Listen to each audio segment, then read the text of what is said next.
बुद्धिमान तोता। बहुत समय पहले की बात है। एक घने जंगल में एक तोता अपने दो बच्चों के साथ रहता है। उनका जीवन खुशी खुशी बीत रहा था।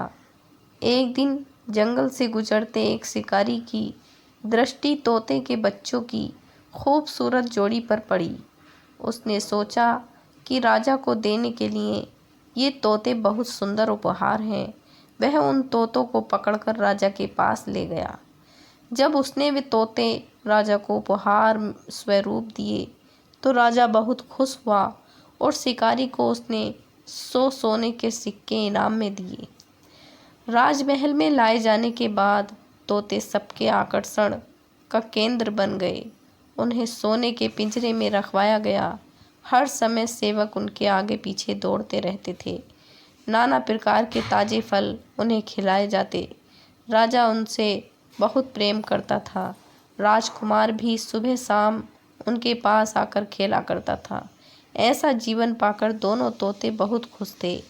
एक दिन छोटा तोता बड़े तोते से बोला, भाई, हम कितने खुशनसीब हैं जो इस राजमहल में लाए गए और ऐसा आरामदायक जीवन पा सके।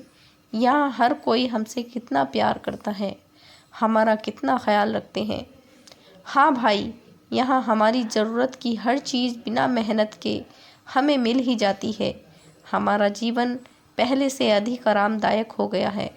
सबसे अच्छी बात यह है कि यहाँ हमें हर किसी से प्रेम मिलता है।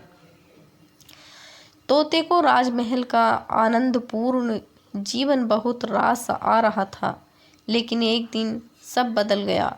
वह शिकारी जिसने राजा को उपहार में तोते दिए थे, राज दरबार में फिर से आया। इस बार उसने एक काला बंदर राजा को उपहार में दिया।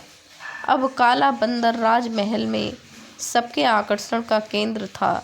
सारे सेवक उसकी देख रेख में लग गए। उसके खाने पीने का विशेष ख्याल रखा जाने लगा। तोतों के प्रति सबसे ध्यान देना बंद कर दिया। यहाँ तक कि राजकुमार भी अब तोतों के स्थान पर बंदर के साथ खेलने लगा। यह देखकर छोटा तोता बहुत दुखी था। वह बड़े तोते से बोला, भाई, इस काले बंदर ने हमारी सारी खुशियाँ छीन ली हैं। इसके कारण हम अब हमारी ओर कोई ध्यान नहीं देता। बड़ा तोता बोला, कुछ भी स्थायी नहीं रहता मेरे भाई। वक्त बदलते देर नहीं लगती। कुछ दिन बीते। बंदर था तो शरारती। एक दिन उसने महल में बहुत उत्पात मचाया। सेवकों को बहुत तंग किया। राजकुमार भी उसकी हरकत से डर गया। राजा को जब बंदर की कारस्तानी पता चली तो उसने उसे जंगल में छोड़ आने का आदेश दे दिया। आदेश का पालन कर बंदर को जंगल में छोड़ दिया गया। उस दिन के बाद से तोते फिर से महल में सबके आकर्षण का केंद्र बन गए। अब छोटा तोता बहुत खुश था। वह बड़े तोते से बोला, हमारे दिन फिर से वापस आ गए भाई। बड़ा तोता बोला, याद रखो मेरे भाई, समय कभी एक जैसा नहीं रहता।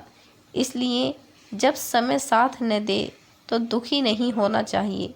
बुरा समय है तो अच्छा समय भी ज़रूर आएगा। छोटे तोते को बड़े तोते की बात समझ में आ गई और उसने तय किया कि बुरे वक्त में वह धैर्य बनाकर रखेगा। तो दोस्तों, आपको ये कहानी कैसी लगी? इसे लाइक और हमारे चैनल को प्लीज़ सब्सक्राइब ज़रूर करना और आगे भी अपने दोस्तों में शेयर करना। धन्यवाद।